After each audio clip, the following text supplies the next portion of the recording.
Sejumlah informasi kriminal dari berbagai daerah kami rangkum dalam Buser 6.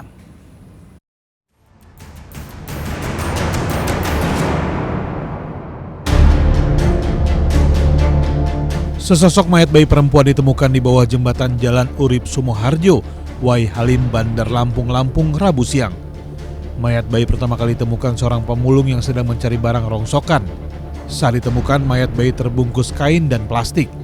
Guna proses penyelidikan, mayat bayi dievakuasi tim Inafis Polresta Bandar Lampung ke Rumah Sakit Umum Daerah Abdul Muluk, Bandar Lampung. Terekam CCTV saat mencuri pakaian dalam wanita, seorang pemuda di Ponorogo, Jawa Timur babak belur di amuk massa. Dalam rekaman CCTV, SZ mengendap-endap dan mengambil pakaian dalam wanita di Desa Ngampel, Kecamatan Balong, Ponorogo, Selasa malam. Naas bagi SZ, aksinya dipergoki warga dan langsung menangkapnya. Sebelum diserahkan kepada polisi, pelaku sempat menjadi bulan-bulanan warga. Kepada penyidik, SZ mengaku nekat mencuri pakaian dalam wanita hanya untuk dicium lalu dibuang ke sungai. Atas ulahnya itu, SZ kini terancam hukuman 5 tahun penjara. 160 pesilat diamankan di Polres Lamongan setelah terlibat keributan di Desa Banjarmadu, Kecamatan Karanggeneng, Selasa malam. 5 orang diantaranya terbukti membawa senjata tajam jenis celurit, pisau, dan juga ruyung. Kejadian bermula saat para pesilat ini berkumpul setelah mendapatkan pesan berantai. Tujuan awal mereka adalah untuk melakukan penggalangan dana, namun berlanjut melakukan sweeping hingga 3 warga Sukodadi mengalami luka bacok dan pukulan benda tumpul. Polisi masih mendalami motif para pelaku pengeroyokan tersebut. Satreskrim Polres Kuningan dan Kejaksaan Negeri Kuningan, Jawa Barat menggelar rekonstruksi kasus pembunuhan yang melibatkan pasangan kekasih sesama jenis di sebuah kamar kontrakan di Kelurahan Awi Rarangan, Rabu siang.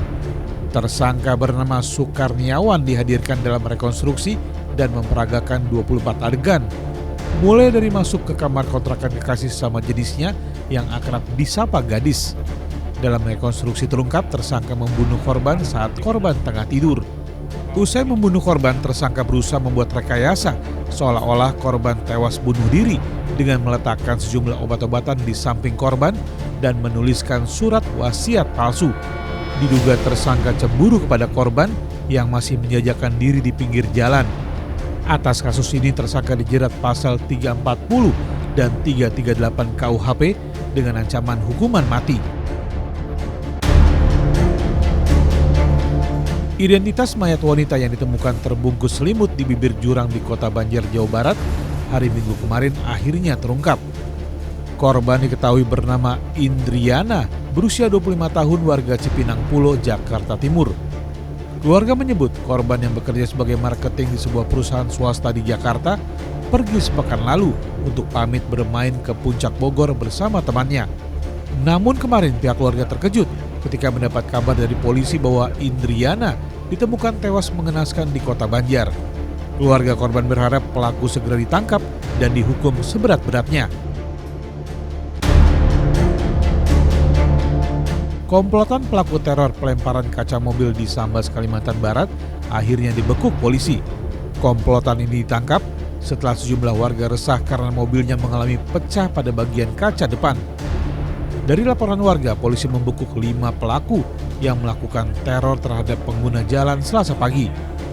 Pelaku ternyata sudah beberapa kali melakukan aksinya hingga 10 lokasi dan merusak 9 mobil warga.